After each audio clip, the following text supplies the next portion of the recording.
Today, I want to talk about sales, and we're not going to talk about any type of sales. We're going to talk about the service-based sales. And I have here a little bit of a broke notebook itself. I'm a little bit classy, and I really like to, I would say, write some things down so that I can basically, whenever I'm working, I have them here and I can just kind of be accountable in a way. I have a little bit of a bullet points here, but what I want to talk today is my experience based on sales and basically what I've seen during the time that I've been selling agency services, and eventually just pointing out some specific points that could eventually make you a better salesperson, and also avoiding the mistakes that I've made personally so that you can actually be a better closer.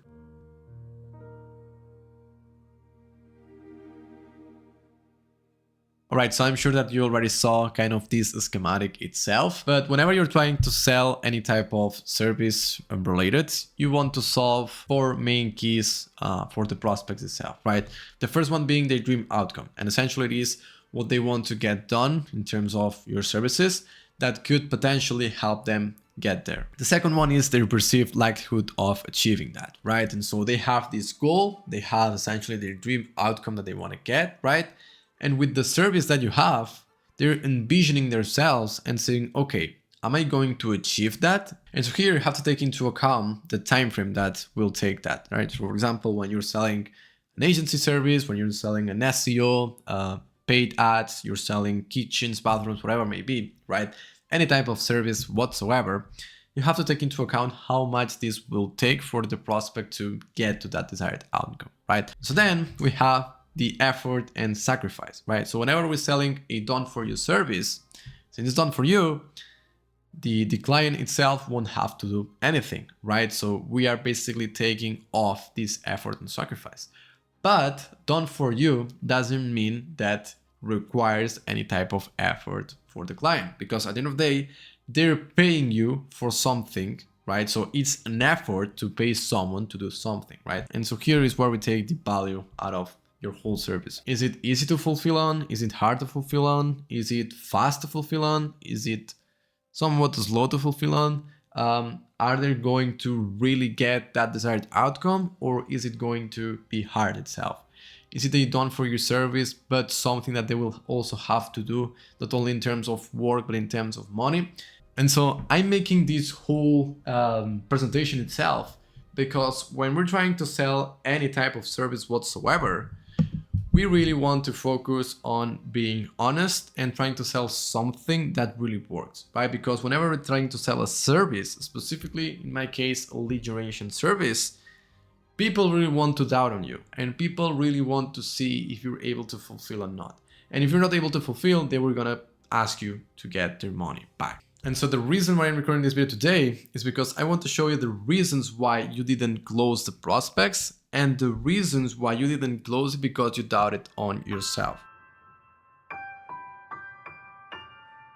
Alright, so here are basically a couple of sales calls that I have recorded. These are not all of them, but this is just to show you that I do have a little bit of experience when it comes to selling services online. And this is not to flex or to show proof or whatever it may be. This is just to prove you that it actually takes a while for you to get good at something, right?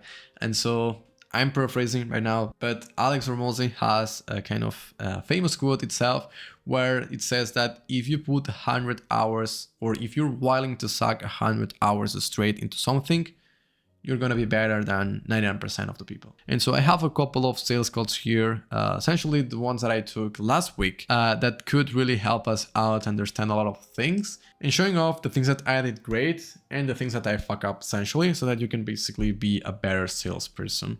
So yeah, let's dive straight into it. Let's jump straight into it, buddy. Okay, cool.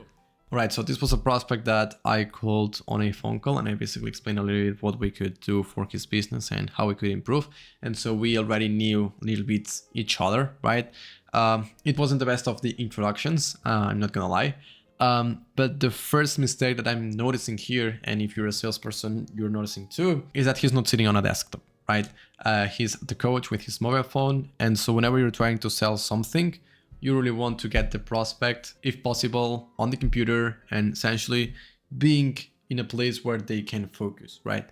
Now, I'm gonna be honest, and as the meeting goes by, this prospect eventually sat down on an office, and he wasn't with the computer because he was still with the phone, but I could see that the phone was kind of on the laptop. But that was because the sale went kind of great itself, and he actually got interested in the services and everything that we could do. But what I want to tell you, especially in the contracting industry, but I think that it applies to any industry itself, whenever you're calling with a prospect, you want to get them at a place that they can focus, right? Because if they're driving, if they're doing anything else that is not basically focusing on yourself, it sucks. And it happened to me. I even got sales calls with contractors who were literally eating in the middle of the meal because they had to do a lot of work.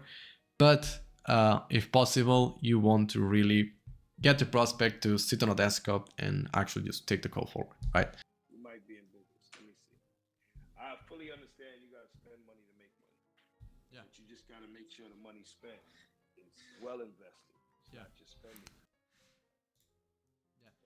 Yeah, and well, the reason about this setup fee itself is because it happened to me when we eventually started, is that we would say a low commitment setup fee, such as $200, for example, right? And so essentially we would get a lot of yeses itself, right? But the commitment from the contractor was close to zero itself, right? And once we, I would say, started asking, such as, for example, access to the Facebook itself, to set up everything, or access to the Instagram, or access to whatever it may be, they would get, why would I want to do that? I don't trust you. And say, hey, but how am I going to deliver the service itself, right? Yeah, so here essentially you can see himself, which is knocking his head and saying that, yeah, everything makes sense. I pitched on the price. I'm not gonna say how much I was pitching essentially, but it's a setup fee that makes contractors think about it, right? And that is essentially the objection that I've got. And so what this creates is that full control on the prospect itself, right? Because he will, of course, if he has some time, he's going to verify it and he's really bought into it. He's going to call everyone and he's going to see if you're legit or not, right? But if not, if he's a little bit busy and he has a lot of work to do, he will not call anyone, right? And so you just lost a sale that could have potentially became, I don't know, maybe $5,000, right? Yeah, I can see you, Paul. I'm gonna pull over in a little bit. Okay, no problem. This prospect was driving and he was with the phone, right? And so the first thing that I did was, hey, could we actually make the call on a place that you can basically be calm, even though if it's on your mobile phone, that you can basically pull over and listen to me because this is something really important, right? And so this is the first thing that I've done. And he essentially did it. He stopped on the road and he just listened to me for like an hour. So yeah, let's continue. You know, I studied a lot of marketing. I've been in sales for over a decade, but I've never actually purchased a service. Okay. And really, my expertise is not in marketing; it's more in sales. But I've stuck with sales, and I never really dove into the actual marketing framework and just did the actions of the marketing. I think maybe I just don't really like it as much with the ad creative. I'm not the type of person that wants to create the ad creative, but I've studied it enough to understand the strategy, the tactics. I think that he was doing the call with his AirPods or with a mobile phone straight up. You probably didn't see it because I'm cutting it a lot of things in this video. But I'm saying the frame, right? Such as what is your experience? What have you been doing? He already told me that he was in sales, he was into marketing. So the first impression that you're seeing from this prospect is that he's not uninformed, right? You're talking with someone who is somewhat educated. Whenever you're trying to sell any type of prospects, if they are already educated, try to point it out. Such as, for example, the thing I'm doing is, have you ever worked with Home Advisor, any type of lead generation provider? Maybe they tried an agency before. Maybe they tried, I don't know, marketing for themselves. Whatever the thing may be, right? And so here you just really want to get to know the prospects, which is the discovery frame itself. And what you want to do is essentially get to know what was their experience or what are they currently doing, so that you can actually point out some things. English, a little bit of both. No, mejor inglés para mí, Okay, yeah, well, here I get to know that he has a Spanish family. I'm Spanish, so I can basically speak both, which is a cool part. Whenever you get a prospect that speaks English, but also Spanish, and maybe Spanish is his maternal speaking language, you really get that connection. And I'm going to show you some examples in a second. But whenever you're speaking with someone whose native language, for example, is Spanish, you really get, I would say, that connection, like from second one, right? Which is pretty cool. Well, I don't know about your experience. Have you ever, you say that you didn't, right? With any NGs, home advisor, or any lead generation provider? I've worked with companies that have used those services, and I know so they have shared leads. Yeah. It's kind of a Yeah, well, here I was explaining why NG sucked, and how basically they share the leads, not only to, again, give them more information on why the other services sucked, but also giving information in terms of human beings, right? Because when you're trying to sell something, you are educating the prospect into making a decision, right? And so here I really want to make sure that, okay, have you experienced that? Okay, no, I haven't, but I know people who has, and it sucked. Okay, let me actually explain you why it sucked. Yes, we essentially create something in his brain that, okay, this sucked. I'm not gonna go there. I'm not saying it's not worth it. I think it is worth it. I don't think you're being ridiculous. It sounds like you're willing to have a conversation. I literally have to look at my finances. One of them I'm going to have to use for my bills. The other one I could use for company investment, and then I could, say yes. All right, so here we have the most commoditized objection itself. Price is too high, right? And so what you want to do in here is that, okay, but is the service okay for you? Do you think that you can achieve that? If he had the money to do so, he would definitely invest it in, but it was just a money thing, right? Now here you can just say, okay, so just make him a discount and let him pay as he goes. That's exactly what I did.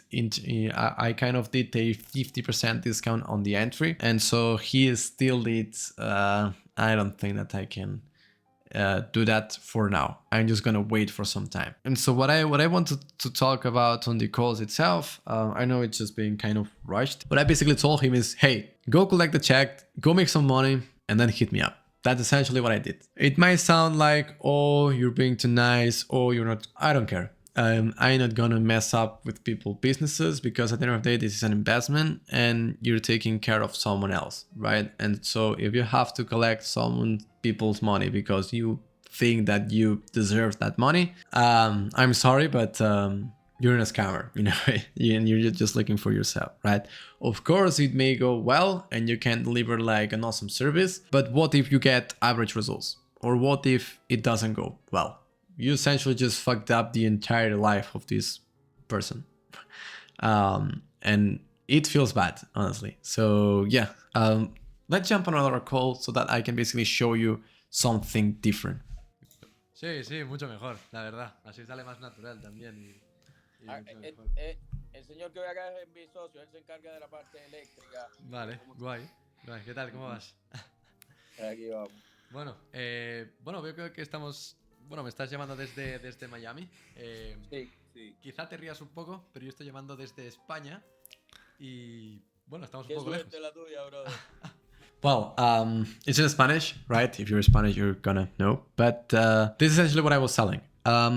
If you're talking with someone who is native Spanish speaker, but what I was basically talking, sales is more about connecting with the prospect, right?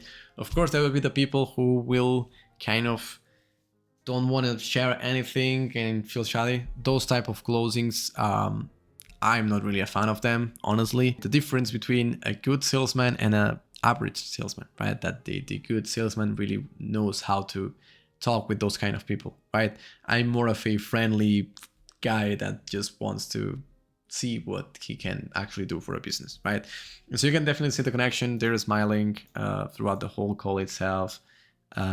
We're having fun. I'm explaining a little bit of things. I'm getting to know a little bit about the service itself, what they're at, where they've been. You can see basically myself doing some notes at the notebook itself, but essentially getting to know about the business itself, right? Which is the discovery phase, and essentially it's the most important part of the business, right? And I not only got to see that they were, I would say, general contractors, but they were more, the guy on the right was an electrician, and the guy on the left, which is Alioska Garcia, was a painter, but not any type of painter. He actually went into celebrity homes, and so he painted with his own hand the paintings on the walls and on the ceilings and all that stuff, which was pretty cool. All right, so I think that I've already explained myself a little bit, and you can already see some examples. But the main goal or the main idea that I want to share you in this video is that whenever you're about to sell something, specifically a service or whatever may be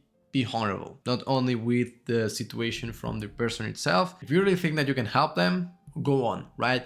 But if you could potentially fuck up the entire life of that human being, don't do it, because then you're not gonna be able to sleep on the night, and then he's gonna ask for his money back, and maybe you also need the money, and it all sucks, right? So the first thing, be honorable. And the second one, try to have a connection, a genuine connection with the business owner. The thing that I was telling about the language, if you don't have the language at your advantage, try to do something else. I've had genuine connections with other people speaking English too, and it also went into a closing itself. Just try to be genuine, try to be conversational, try to really spot on the things that people tell you. And if the prospects that you're getting on calls are really not wanting to share things with yourself and do not really want to, in a way, be open with themselves, then is where you have to be honest and go straight to the point and say, hey, you either tell me this or I cannot help you. Or on the flip side, you show them everything that you can do and say, okay, what is your situation now, right? Do you think that we can help on that? You can try those, right? But yeah, this was the whole Daily Break episode of today's video. If you enjoyed, make sure to leave a like and subscribe. And yeah, with that being said, we'll see ourselves in the next episode.